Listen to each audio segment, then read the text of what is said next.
Bom dia, sétimo ano. Hoje é dia 17, quinta-feira. Vamos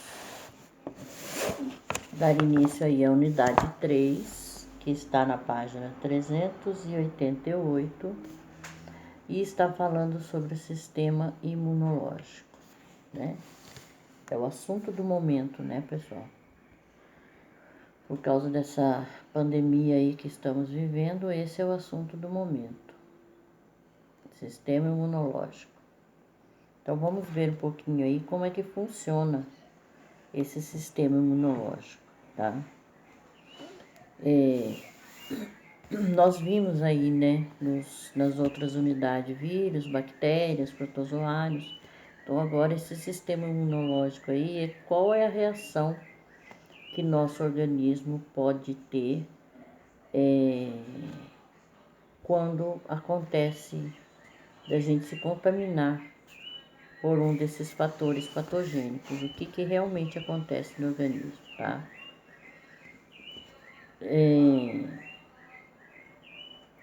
O sistema imunológico, pessoal, nada mais é do que o mecanismo de defesa de cada organismo.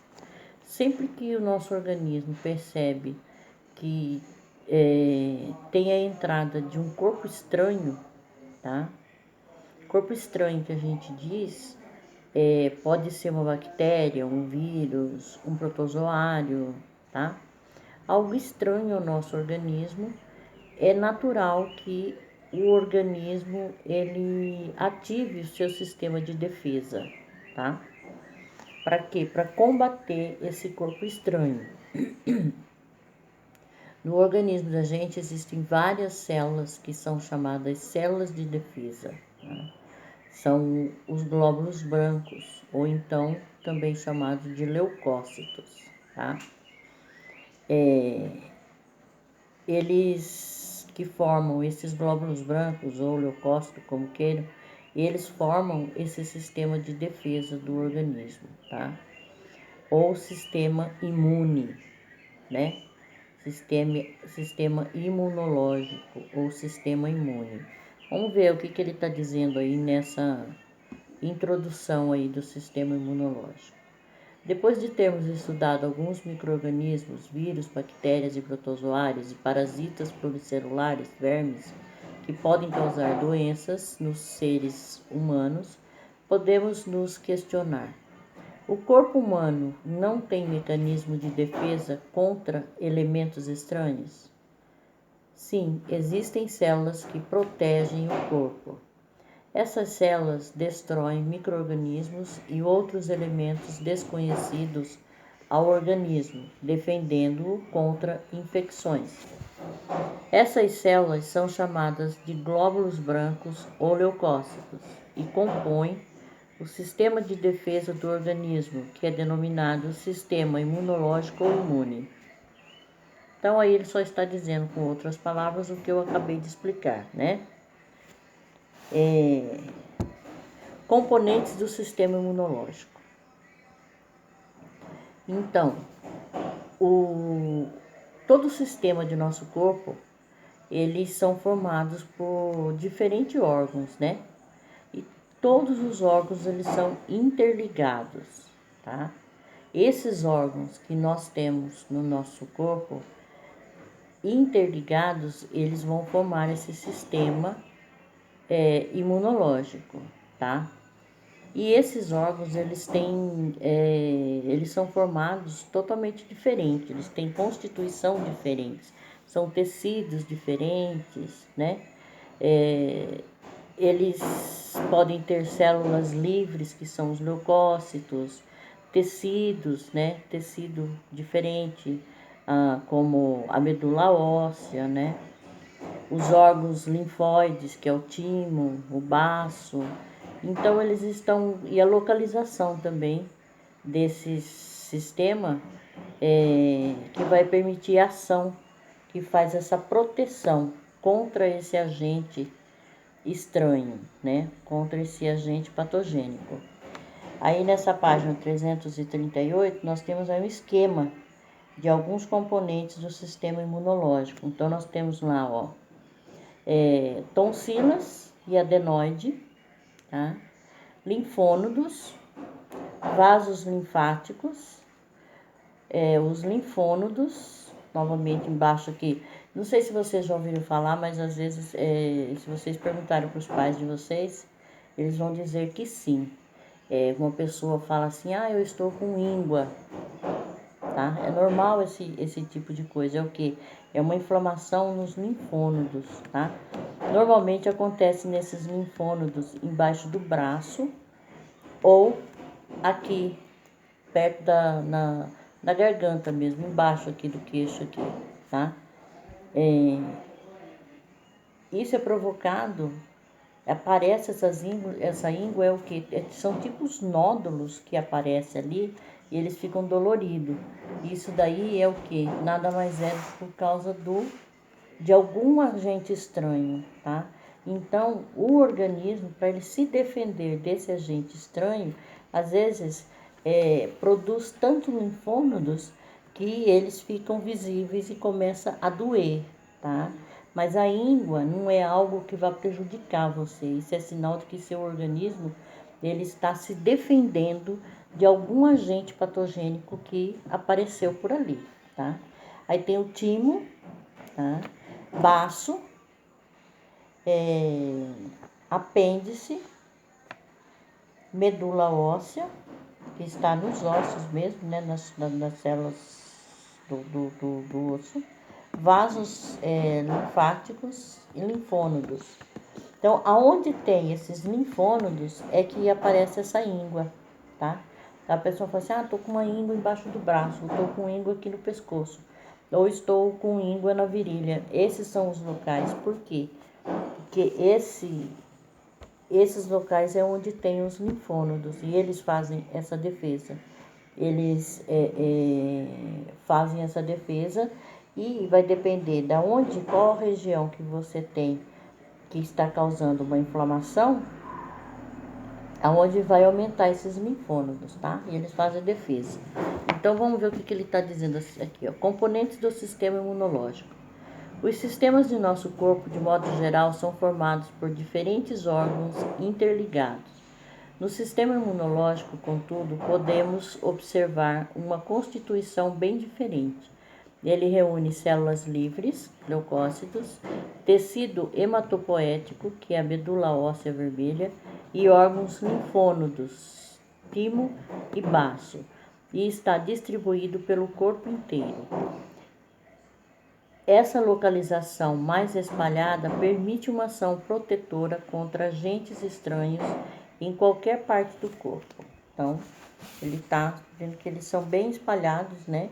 Em todo o corpo ali você encontra esses agentes aí que vão fazer o combate. Além de agentes externos, o sistema imunológico também identifica e destrói células danificadas ou mutantes, como as cancerosas.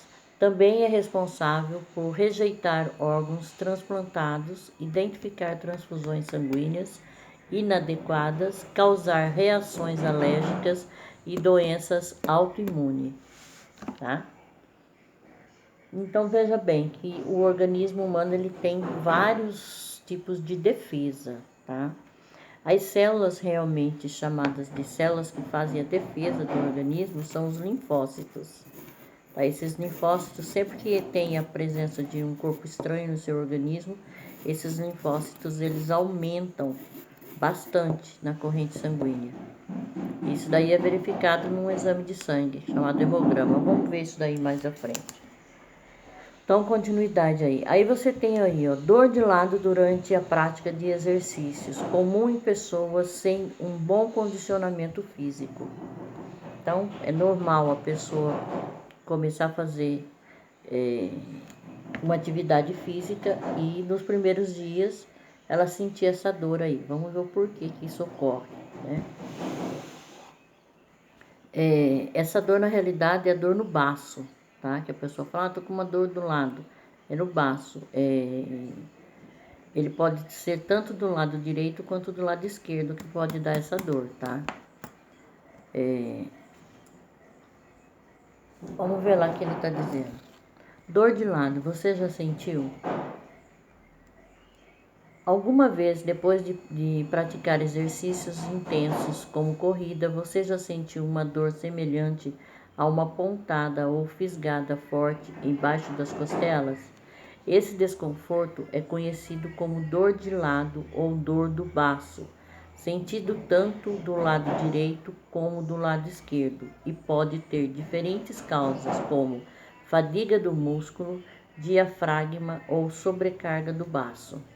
No primeiro caso, a dor é consequência da falta de oxigênio para o funcionamento adequado do músculo, o diafragma, né? Que trabalha de maneira intensa durante o exercício físico. O corpo, nesse caso, não está bem condicionado à intensidade do exercício. O baço é um órgão localizado na parte superior esquerda do abdômen e é responsável por produzir e armazenar os leucócitos e por filtrar os glóbulos vermelhos do sangue, armazenando-o durante o exercício. Há maior distribuição de sangue para os músculos, fazendo com que haja demanda maior de fluxo vindo do baço e que ocorra, consequentemente, a distensão desse órgão, o que causa dor aguda, né? Essa fisgada que a gente diz.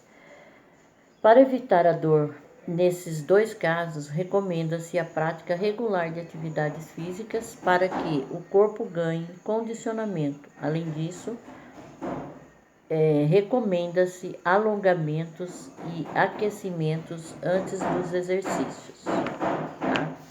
Então, para quem acha que tem algum problema, né, quando tem uma corrida ou pratica algum esporte, de repente tem essa dor, não é nada assim preocupante, é falta realmente de preparo, né? Você tem que preparar o músculo para que ele possa corresponder corretamente. Ainda aí nós temos os glóbulos brancos e sistema imunológico, ou seja, o que eu disse, os glóbulos brancos, eles têm a função dele é específica de defesa do organismo, tá? A função dos glóbulos brancos é a defesa do organismo, eles não fazem nada mais. Então, o que acontece? Assim que um agente patogênico, um corpo estranho qualquer, entra no seu organismo, penetra no seu organismo, os leucócitos, eles entram em alerta e eles se multiplicam para combater aquilo ali. É como se eles fossem um soldado. Como se fosse um soldado. Eles se reúnem para poder combater, né? Então, os leucócitos fazem a mesma coisa. Eles se multiplicam ali, essas células sanguíneas se multiplicam rapidamente, isso dentro de num sistema imunológico normal, né? Uma pessoa que não esteja com um caso grave de alguma doença grave e tal, tá? Então, um sistema imunológico normal é o que acontece. Esses leucócitos, eles rapidamente aumentam a quantidade no sangue, né? Para poder o quê? Para poder combater esse agente, tá? Então, os glóbulos brancos, a função dele é exclusivamente de defesa do organismo. Vamos ver o que ele está dizendo aí. Glóbulos brancos e sistema imunológico. O sangue apresenta diferentes tipos celulares. Os eritrócitos, ou glóbulos vermelhos, encarregados de transportar o oxigênio, as plaquetas, envolvidas na coagulação sanguínea, os leucócitos, ou glóbulos brancos, com função específica de defesa do organismo, agindo contra micro-organismos e elementos estranhos. Os glóbulos brancos, assim como as outras células do sangue, originam-se na medula óssea vermelha, localizada no interior dos ossos. Eles permanecem circulando pelo organismo à procura de possíveis invasores. Ao detectarem algum intruso, como vírus, bactérias ou outros organismos estranhos, os leucócitos entram em ação, concentram-se ao redor do invasor e passam a agir em conjunto para eliminá-lo. Existem vários tipos de leucócitos, cada um especializado em forma de defesa específica. Suas células podem ter tamanhos diferentes, sua atuação está relacionada ao tamanho de seu núcleo. Alguns glóbulos brancos atacam diretamente substâncias estranhas ao organismo. Outros agem indiretamente, produzindo anticorpos, substâncias que reagem contra a ação de elementos estranhos. Então vamos ver aí cada um deles, tá? Os glóbulos brancos aí, ó, página 340. Cada um tem uma ação específica, tá? São todos esses elementos aqui são células sanguíneas que são específicas em defesa, só que cada um atua de uma maneira. Neutrófilos, olha lá, tipos de glóbulos brancos. Então, primeiro aí, neutrófilos. Glóbulos brancos que realizam a fagocitose de elementos estranhos ao organismo. Constituem a maioria dos glóbulos brancos no sangue. Então, importante aí, esses neutrófilos, eles possuem são a maioria dos glóbulos brancos que existem no sangue. Eosinófilo.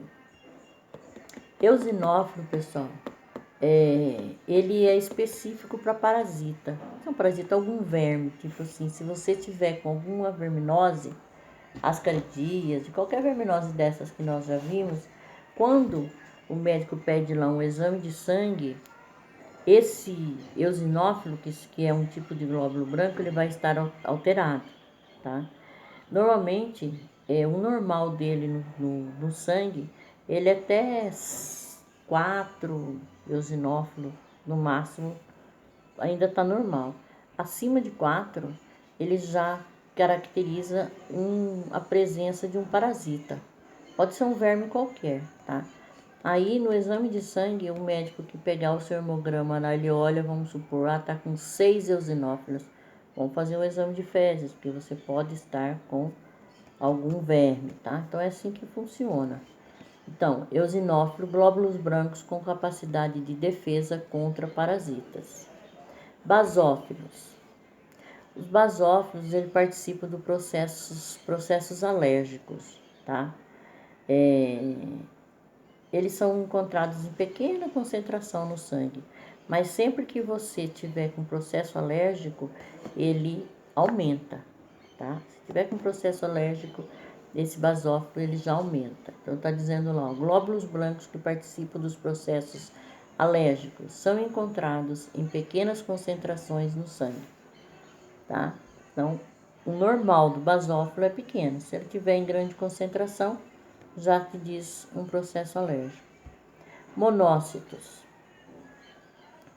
Os monócitos, eles realizam fagocitose para defesa do organismo, tá? Nós já vimos lá o que é fagocitose, né? Olha lá.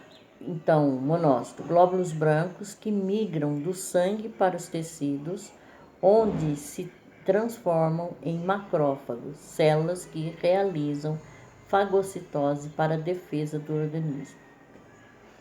Linfócitos, daí ó, o último tipo aí de glóbulos brancos que eu falei que ele aumenta quando tem algum corpo estranho. Glóbulos brancos responsáveis por destruir os micro-organismos pela produção de anticorpos. Então, os linfócitos é que vão produzir os anticorpos. Então, se o seu organismo, quando o médico pega lá o hemograma e seu organismo tem lá uma grande quantidade de linfócito, é porque ele está criando anticorpo para alguma coisa, contra algo diferente que está ali no seu organismo. Então, o médico já vai desconfiar que você está com uma infecção, alguma coisa, que os linfócitos estão produzindo aquilo ali. Por isso que o hemograma é um exame de sangue que ele é muito utilizado pelos médicos, tá? Porque ele vai dar um geralzão, assim, de como que está seu organismo. O médico, ele pega um hemograma, ele vai saber como que está seu organismo, porque ele vai olhar essas células aqui. E nesse hemograma tem lá a unidade de referência ao lado, ou seja, até quantas células de tal tipo é normal, passou daquilo já não é mais. Tipo assim, eosinófilo, vai estar lá marcado no hemograma. O normal, né? Vamos supor, até 4. Se o seu tiver 6, 7, 8, ele já vai falar, não, tem um parasita aí, porque ele sabe que o eosinófilo, ele é uma célula que ele aumenta para combater parasitas, né? Então, máscaras, uma giardia, alguma coisa assim. Então, o hemograma, pessoal, é um exame assim que dá ao médico, tá? Toda a referência do que está acontecendo no seu organismo. Por isso que toda vez que uma pessoa vai ao médico, a primeira atitude do médico é pedir um hemograma. É raro o médico que não faz isso, a não ser que ele já saiba lá.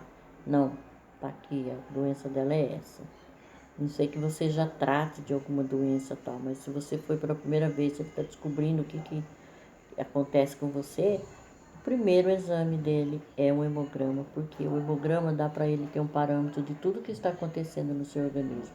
Até mesmo se você está desenvolvendo uma doença muito grave, né? Tipo, quando tinha uma época aí que era assim, a AIDS estava contaminando muita gente. O primeiro exame que dá para desconfiar se a pessoa tem ou não tem AIDS é o hemograma, porque no aidético, esse linfócito aqui que faz a defesa, ele tem muito pouco. O aidético praticamente não tem, você vai encontrar nele 5, 6 linfócitos, enquanto que o normal é 25, 30 linfócitos, entendeu? Isso determina o que? Os anticorpos da pessoa, né? Então, se ela está com uma quantidade boa de anticorpos, ela está combatendo alguma coisa que está estranha ali no organismo, tá? Então, o hemograma é um exame, assim, muito importante. Então, ele diz lá, para que serve? Ele está falando aí para que serve do hemograma, né? Já falei para que ele serve, mas vamos ler aí. O hemograma consiste na realização da contagem das células sanguíneas, glóbulos vermelhos, brancos e plaquetas. O sangue é coletado em frascos esterilizados e enviados para laboratórios de análises químicas. O resultado do exame informa a quantidade de células presente nas amostras e a compara com padrões. Como eu falei para você, tem lá a quantidade padrão, né? Vamos supor 4 células.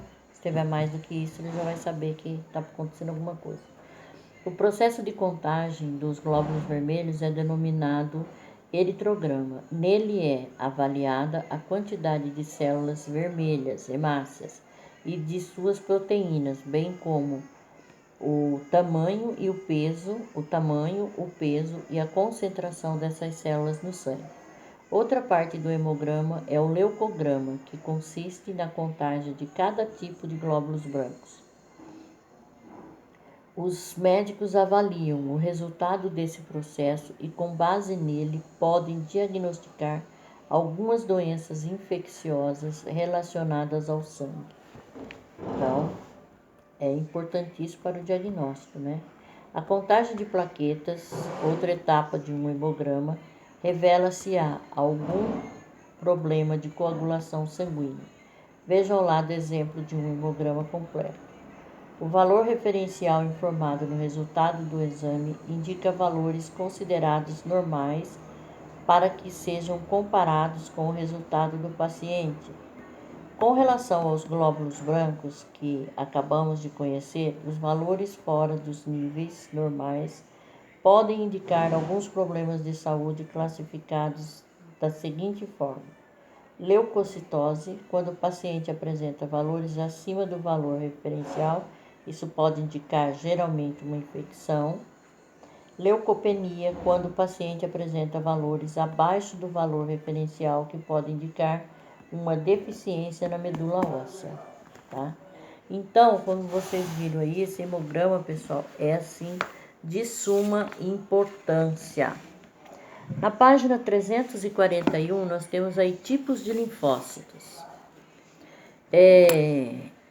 Os linfócitos são células que normalmente estão relacionadas às reações alérgicas, rejeição de órgãos transplantados, controle de células tumorosas, sistema imunológico. Tudo isso daí a gente dá para saber com os tipos de linfócito. Então, nós temos linfócito T e linfócito B. Vamos ver o que significa isso daí. Sim, à direita aí nós temos duas coisas que vocês precisam saber a diferença, pessoal. Antígeno e anticorpo.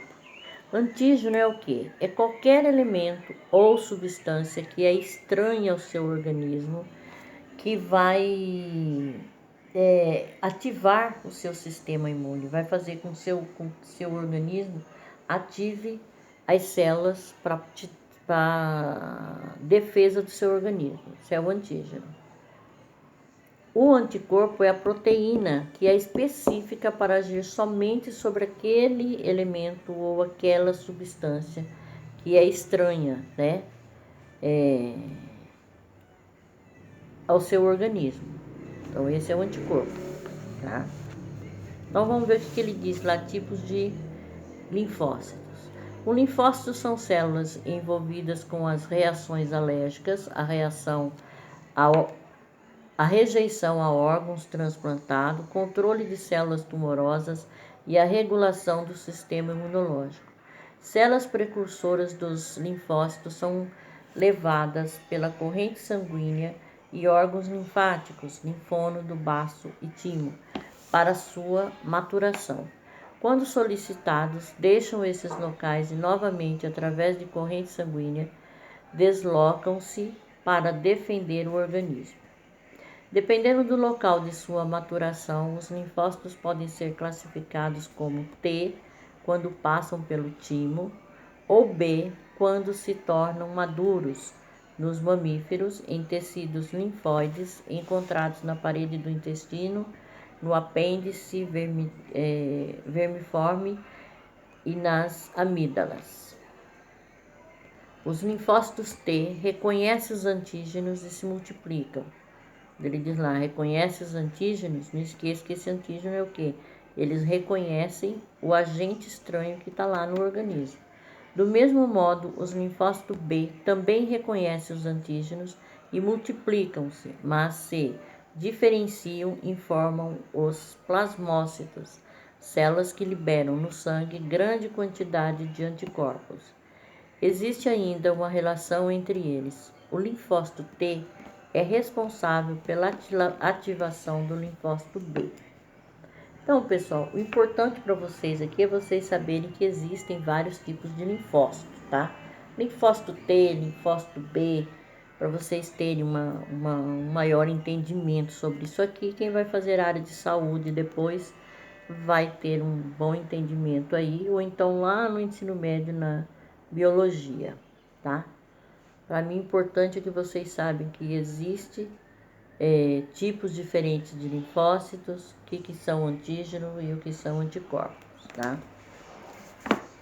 Tendo aí como base as células sanguíneas, dá para a gente começar a falar aí sobre a imunidade, tá? Quando um organismo é imune a determinado